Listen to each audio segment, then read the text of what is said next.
नमस्कार दोस्तों, एक बार फिर से आपका स्वागत है मेरे YouTube चैनल नॉलेज एनके में। फ्रेंड्स, आज हम बात करने जा रहे हैं लूज मोशन या पतली लैट्रिन की। उसके अलावा हम बात करेंगे डायरिया की भी। डायरिया और लूज मोशन में थोड़ा सा ही डिफरेंस होता है, तो मैं उसको क्लियर करूँगा कि लूज मोशन किसे कहते हैं और डायरिया किसे कहते हैं। इसके अलावा डायरिया कितने तरह की होती है, डायरिया के कारण क्या क्या होते हैं, डायरिया के सिम्टम्स क्या क्या होते हैं और डायरिया के लिए ट्रीटमेंट क्या क्या दिया जाता है, तो इसकी कंप्लीट डिटेल्स में आज मैं यहाँ पर बात करूँगा। कुछ घरेलू ट्रीटमेंट भी मैं यहाँ पर बताऊँगा जिसका आप इस्तेमाल करके घर पर ही जो है, अगर आपको लूज़ मोशन की प्रॉब्लम है तो उसको ठीक कर सकते हैं बिना दवाइयों के। लेकिन उसके अलावा मैं दवाइयाँ भी बताऊँगा कि क्या क्या दवाइयाँ जो है उपयोग की जाती हैं अगर किसी को लूज़ मोशन या फिर डायरिया हो गया है।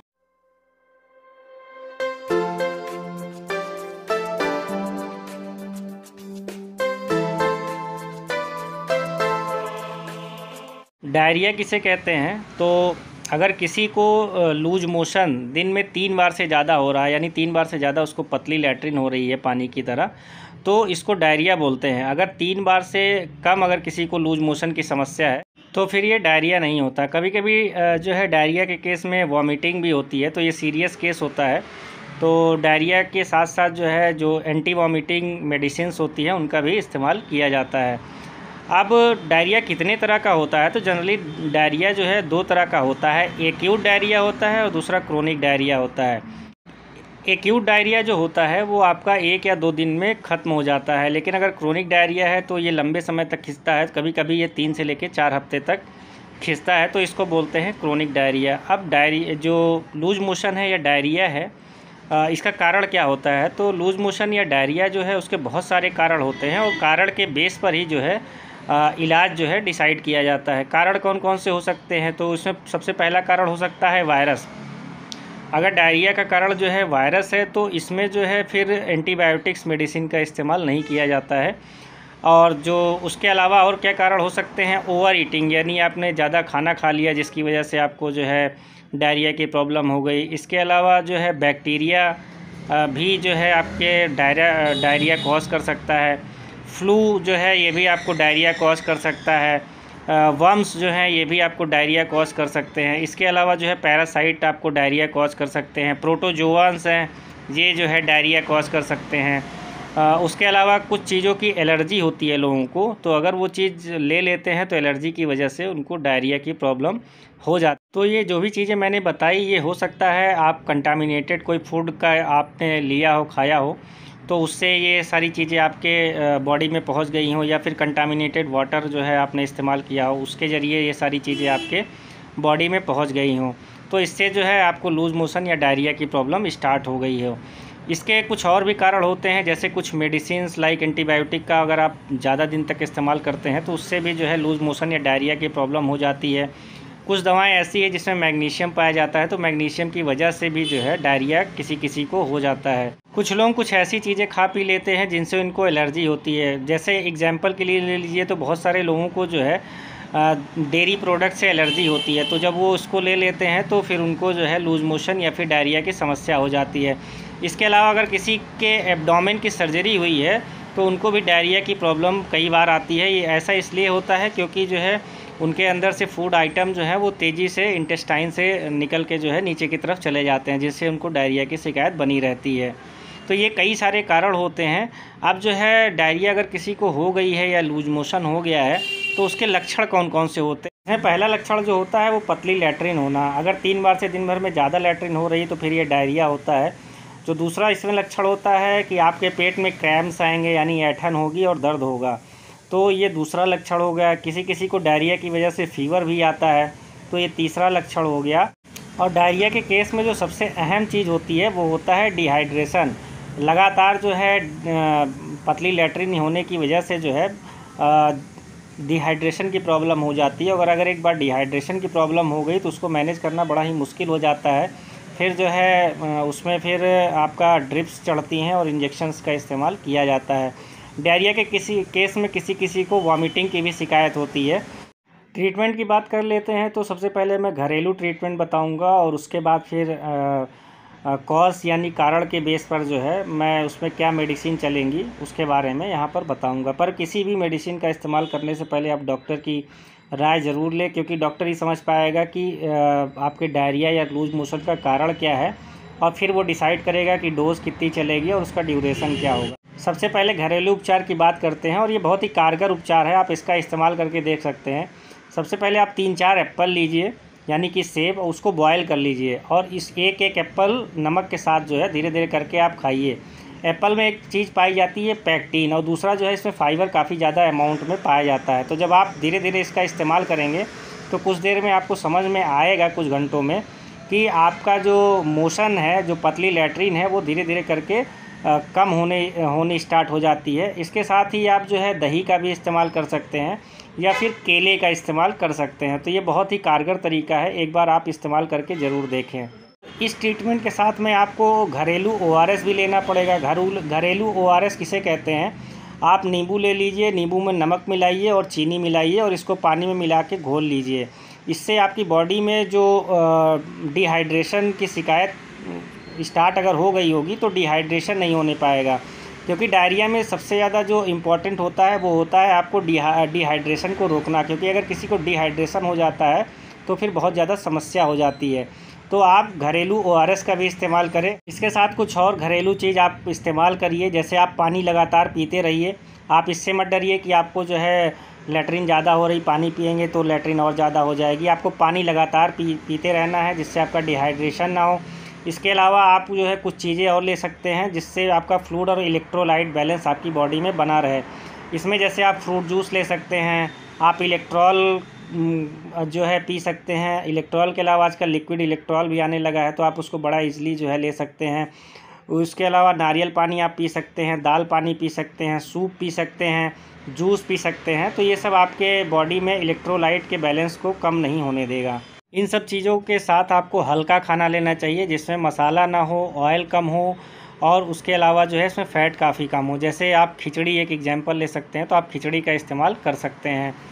अब मेडिसिन की बात कर लेते हैं। तो अगर किसी को वायरल जो है डायरिया हुआ है, यानी वायरस की वजह से किसी को डायरिया हुआ है, तो इसमें एंटीबायोटिक्स का इस्तेमाल नहीं करते हैं।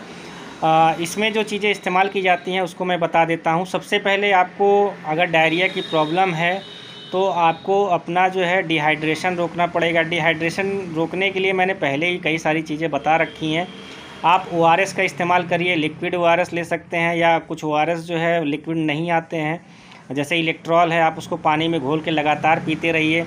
इसके अलावा सूप का आप इस्तेमाल कर सकते हैं, आप दाल का पानी इस्तेमाल कर सकते हैं। मेडिसिन की बात करें तो इसमें 2 मेडिसिन है जो प्रोबायोटिक होती हैं। और प्रोबायोटिक क्या होती है? आपके इंटेस्टाइनल फ्लोरा को मेंटेन रखती है, यानी प्रोबायोटिक्स में अच्छे बैक्टीरिया पाए जाते हैं, तो ये आपके अंदर जो बैक्टीरियल प्रॉब्लम है उसको धीरे धीरे कम करते हैं। इसमें जो ब्रांड्स आते हैं, एंट्रोजर्मिना के नाम से आता है, तो ये लिक्विड फॉर्म में होता है, और इसको जो है चाहे बहुत ही छोटा बच्चा हो, 2 महीने 3 महीने का, या बड़ा बच्चा हो, या फिर जो है बड़े बूढ़े भी इसको आसानी से ले सकते हैं। इसको एक बार में पूरा पी जाना होता है, इसमें कोई ऑर्डर नहीं होता, कोई टेस्ट नहीं होता, और इसको पीने से बहुत ज़्यादा अच्छा रिस्पांस मिलता है। इसकी डोज जो है ये क्या नाम है, 2 बार या 3 बार जो है दिन में इसको ले सकते हैं। दूसरी जो प्रोबायोटिक है वो विजिलैक के नाम से आती है, इसमें सिरप और टैबलेट दोनों आता है, या फिर जो है बिफिलैक के नाम से आती है, इसमें सिरप फॉर्म में भी आती है। सब में प्रोबायोटिक पाया जाता है, तो कोई भी प्रोबायोटिक का आप इस्तेमाल कर सकते हैं, जिससे आपका इंटेस्टाइनल फ्लोरा जो है मेंटेन रहता है। आप प्रोबायोटिक के साथ में जो तीसरा आपको आइटम लेना पड़ेगा, अगर वायरल इन्फेक्शन है तो उसमें लोपेरामाइड जो है एक साल्ट होता है, लोपेरामाइड का इस्तेमाल कर सकते हैं। इसमें जो ब्रांड आते हैं वो आता है लोमोफेन के नाम से, काफ़ी फेमस ब्रांड है। इससे जो आपकी पतली लैट्रिन बार बार तेज़ी से हो रही है वो धीरे धीरे करके कम हो जाएगी। इसका असर 3 से 4 घंटे तक रहता है, तो 3 से 4 घंटे के बाद आपको दोबारा जो है इस टैबलेट या सिरप का इस्तेमाल करना पड़ता है। लोपेरामाइड सिरप का इस्तेमाल जो है वो 6 साल से कम के बच्चों में नहीं किया जाता है। अगर किसी को वायरल इन्फेक्शन की वजह से लूज मोशन या डायरिया हुआ है तो उसमें केवल जो है लूज मोशन ही होगा, पेट में दर्द नहीं रहेगा, फीवर नहीं रहेगा, या फिर जो है लूज मोशन यानी पतली लैट्रिन के साथ में ब्लड नहीं आएगा। वायरल इन्फेक्शन में जो लूज मोशन होता है वो 2-3 दिन में अपने आप ही ख़त्म हो जाता है। तीन चीज़ इसमें केवल आपको ध्यान रखनी है। पहला जो है आपको फ्लूइड मेंटेन करना है अपनी बॉडी में। दूसरा जो है प्रोबायोटिक का इस्तेमाल करना है। और तीसरा जो है लोपेरामाइड का आप इस्तेमाल कर सकते हैं। अब आते हैं कि अगर किसी को बैक्टीरिया या फिर प्रोटोजोआ की वजह से जो है लूज मोशन हो रहे हैं या डायरिया की शिकायत हो गई है, इसमें होगा क्या, पेट में दर्द भी हो सकता है, पतली लैट्रिन भी हो सकती है, या फिर लैट्रिन के साथ में जो है आपका ब्लड भी आ सकता है, या फिर जो है फीवर भी रह सकता है डायरिया के साथ में। तो ये बैक्टीरिया या प्रोटोजोआ की वजह से होता है। तो इसमें एंटीबायोटिक टैबलेट और सिरप का भी इस्तेमाल किया जाता है। इसका ट्रीटमेंट क्या होता है, सबसे पहले आप जो है डिहाइड्रेशन से बचने के लिए आप जो है फ्रूट्स का इस्तेमाल करिए, जो मैंने पहले ही बता रखा है। सेकंड जो है आप प्रोबायोटिक का इस्तेमाल करिए, जिससे आपका इंटेस्टाइनल फ्लोरा जो है मेंटेन रहे, उसके नाम मैंने पहले ही बता रखे हैं। अब जो तीसरा इसमें जो दवा चलती है वो होती है एंटीबायोटिक। तो एंटीबायोटिक में जो है कॉम्बिनेशन मेडिसिन भी दी जाती है, नॉरफ्लॉक्सासिन टिनिडाजोल का कॉम्बिनेशन या ओफ्लॉक्सासिन और निडाजोल का कॉम्बिनेशन। इसको जो फेमस ब्रांड है वो मार्केट में नॉरफ्लॉक्स टीजेड के नाम से आते हैं या ओफ्लॉक्स ओजेड के नाम से आते हैं। इसमें टैबलेट भी आती है, सिरप भी आती है। दोनों में से कोई एक एंटीबायोटिक का इस्तेमाल किया जाता है। अब किसी को डायरिया या लूज मोशन में पेट में भी दर्द है तो इसमें डाइसाइक्लोमीन के साथ में पैरासीटामोल का कॉम्बिनेशन इस्तेमाल किया जाता है। इसमें सिरप भी इस्तेमाल कर सकते हैं, टैबलेट भी इस्तेमाल कर सकते हैं। तो इसके जो फेमस ब्रांड है उसमें जो है साइटोपैम टैबलेट का इस्तेमाल किया जा सकता है या ड्रोटिन एम टैबलेट का इस्तेमाल किया जा सकता है। अगर किसी को डायरिया में उल्टी की भी शिकायत है तो इसमें ओंडेनसिट्रोन जो है साल्ट का इस्तेमाल किया जाता है। और इसके जो फेमस ब्रांड है उसमें ओंडेम 2 mg टैबलेट आता है या 4 mg टैबलेट आता है। तो इसको जो है दिन में 2 बार या 3 बार जो है इसका इस्तेमाल कर सकते हैं। इसके अलावा एक दूसरा फेमस ब्रांड है एमेसेट के नाम से। तो एमेसेट 2 mg या 4 mg में आता है। तो दोनों में से किसी का भी इस्तेमाल किया जाता है वॉमिटिंग को रोकने के लिए। तो ये मेडिसिन्स हैं जिनका इस्तेमाल जो है डायरिया या लूज मोशन के केस में किया जाता है। वायरस का केस मैंने बताया, उसमें क्या लिया जाएगा, या फिर बैक्टीरियल इन्फेक्शन या फिर प्रोटोजोअल इन्फेक्शन की वजह से क्या लक्षण आते हैं, फिर उसमें क्या उपचार होता है, मैंने दोनों को यहाँ पर बता दिया। अब बात करते हैं इमरजेंसी। अगर किसी को बहुत ज़्यादा लैट्रिन हो रही है, साथ में उल्टी भी हो रही है, पेट दर्द भी हो रहा है, क्रैम्प्स भी आ रहे हैं, तो उस केस में फिर जो है पेशेंट को जो है हॉस्पिटल में एडमिट होना पड़ता है। और हॉस्पिटल में क्या दवाइयाँ चलती है मैं उसको बता देता हूँ आपकी जानकारी के लिए। तो इसमें जो एंटीबायोटिक मेडिसिन दी जाती है उसमें अमीकासिन इंजेक्शन दिया जाता है 500 mg का।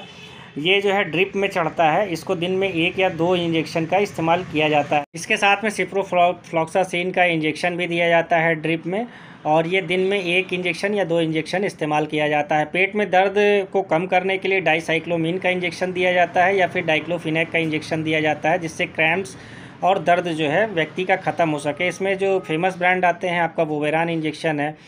और उल्टी अगर साथ में हो रही है लैट्रिन के साथ में तो उसमें जो है एमेसेट का इंजेक्शन दिया जाता है। 1 या 2 इंजेक्शन दिन भर में दिए जाते हैं। इसमें 1 वायल पूरा एक साथ में इस्तेमाल किया जाता है।